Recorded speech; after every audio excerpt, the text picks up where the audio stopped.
Jangan lupa like, share, dan subscribe. Assalamualaikum warahmatullahi wabarakatuh. Adik-adik, ketemu lagi sama Kak Ari. Nah, di video kali ini kakak akan membagikan materi di semester 2. Nah, di bab 1 ada materi mengenai sistem organisasi kehidupan. Baik, kita mulai saja materinya. Oke, di dalam sistem organisasi kehidupan, mulai dari terkecil hingga yang terbesar. Nah, adik-adik harus tahu, dari yang pertama itu ada yang dinamakan dengan sel, kemudian jaringan, kemudian organ, kemudian sistem organ. Nah, di sistem organ ini semuanya membentuk organisme atau individu. Nah, selanjutnya ada tumbuhan tingkat tinggi dan berinteraksi dengan individu-individu lain gitu, yang dinamakan ekosistem. Jadi ingat adik-adik ya, dari yang terkecil dulu, sel, jaringan, organ, sistem organ, dan organisme atau individu. Oke, lanjut. Nah, apa sih yang dimaksud dengan sel itu? Nah, sel adalah unit struktural dan fungsional terkecil dari makhluk hidup. Nah, di sel ini dibedakan menjadi dua. Yang pertama ada sel hewan dan sel tumbuhan. Nah, di mana sel hewan ini memiliki organel-organel atau bagian-bagian di dalamnya. Yang pertama ada membran sel, nukleus, sitoplasma, kemudian nukleolus, badan Golgi, mitokondria, vakuola, lisosom, kemudian retikulum endoplasma atau yang sering disebut RE. Kalau di sel tumbuhan ini ada semua seperti ini, mirip, tetapi ada dinding sel, nah, dan kloroplas nih. Itu yang membedakannya ya. Oke, lanjut. Nah, di sini ada fungsi-fungsi dari organel sel. Yang pertama membran sel. Nah, membran sel itu yang berada paling luar, yaitu melindungi sel, mengatur keluar masuknya zat. Kemudian nukleus atau inti sel mengendalikan seluruh kegiatan sel. Kemudian bisa juga sebagai sintesis protein. Sitoplasma sebagai sumber bahan kimia penting bagi sel. Retikulum endoplasma kasar sebagai transfer protein atau sintesis protein. Nah, RE halus atau retikulum endoplasma halus sebagai transport dan sintesis lemak dan steroid. Kemudian ada ribosom, ribosom tempat bersintesisnya protein. Kemudian ada badan Golgi. Nah, banyak nih fungsinya, sebagai ekskresi sel, pembentukan dinding sel, pembentukan lisosom, pengepakan protein, dan sekresi protein, karbohidrat, dan lemak. Kemudian ada lisosom. Lisosom ini untuk sebagai pencernaan intraseluler, yaitu menghasilkan enzim-enzim hidrolitik ya, untuk mencerna makanan ke dalam sel itu. Kemudian ada mitokondria sebagai sintesis ATP. Apa itu ATP? ATP itu adenosin trifosfat atau tempat terjadinya katabolisme aerob atau yang bisa disebut sebagai respirasi sel. Kemudian ada peroksisom merombak hidrogen. Selanjutnya, nah di sini ada tambahan organel hewan pada hewan yang tidak dimiliki sel tumbuhan. Ada sentriol sebagai pembelahan sel, kemudian sentrosom itu yaitu dua sentriol, itu sama saja. Kemudian ada tambahan organel pada tumbuhan yang tidak dimiliki sel hewan. Ada kloroplas, tempat berlangsungnya fotosintesis nih. Kalau sel hewan tidak mempunyai kloroplas karena tidak bisa berfotosintesis. Vakuola, tempat menyimpan zat makanan dan air. Kemudian ada dinding sel. Nah, ini dinding sel ini memberi bentuk sel, kemudian melindungi sel. Berbeda ya dengan sel hewan, sel tumbuhan itu memiliki dinding sel untuk melindungi dalaman selnya gitu. Lanjut. Tadi udah sel, sekarang melanjut ke jaringan. Nah, jaringan ini merupakan kumpulan dari beberapa sel yang bersatu membentuk sebuah jaringan. Nah, di mana jaringan ini dibagi menjadi dua, ada jaringan pada hewan, ada jaringan pada tumbuhan. Ya.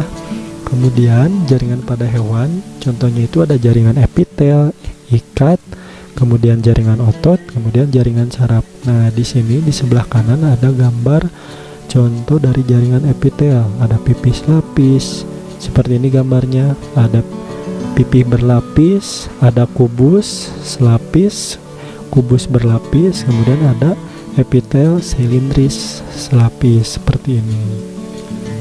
Kemudian jaringan pada tumbuhan. Nih, dari sistem jaringannya ada yang dinamakan jaringan dermal.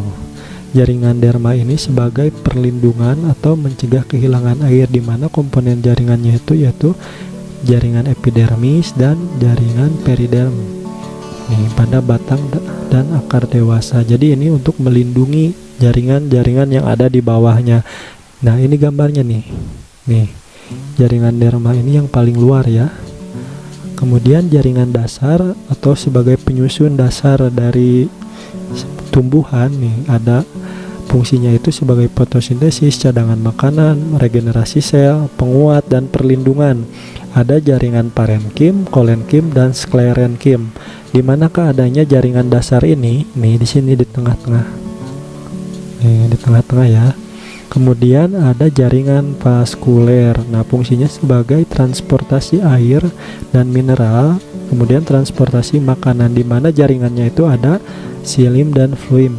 Nah, di manakah posisinya? Di sini ada di tengah jaringan vaskuler itu, di mana silim ini mengangkat unsur hara atau air dari akar ke daun, sedangkan fluim itu mengangkut hasil fotosintesis ke seluruh tubuh bagian tumbuhan.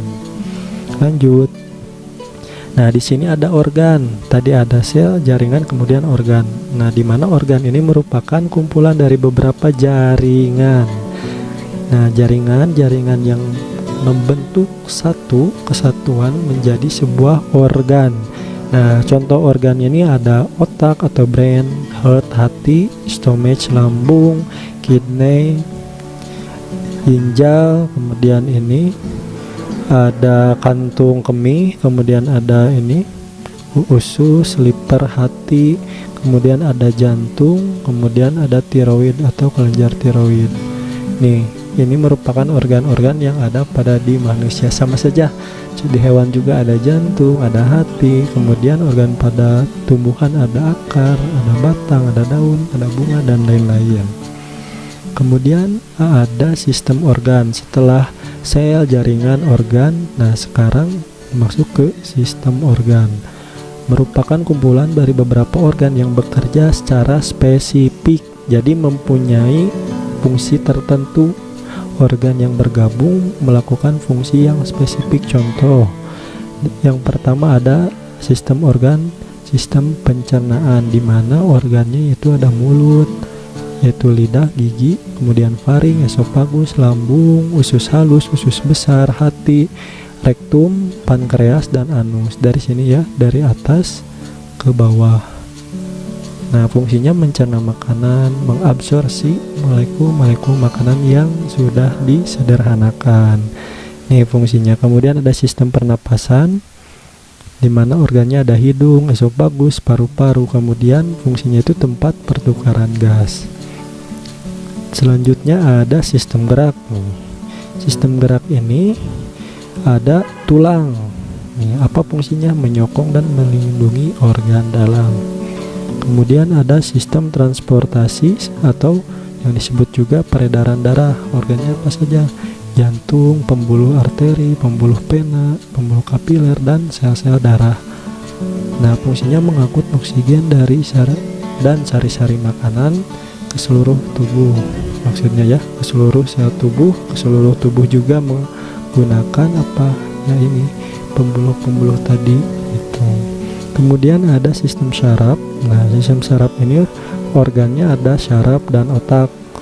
Kemudian fungsinya sebagai penerima rangsang dari luar.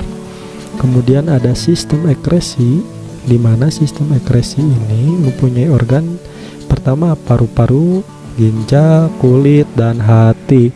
Fungsinya mengeluarkan sistem metabolisme yang tidak terpakai dari dalam tubuh dan menjaga keseimbangan sel dengan lingkungannya. Contohnya kita mengeluarkan urin, nah itu ada kaitannya dengan organ ginjal. Kemudian yang terakhir ada sistem reproduksi.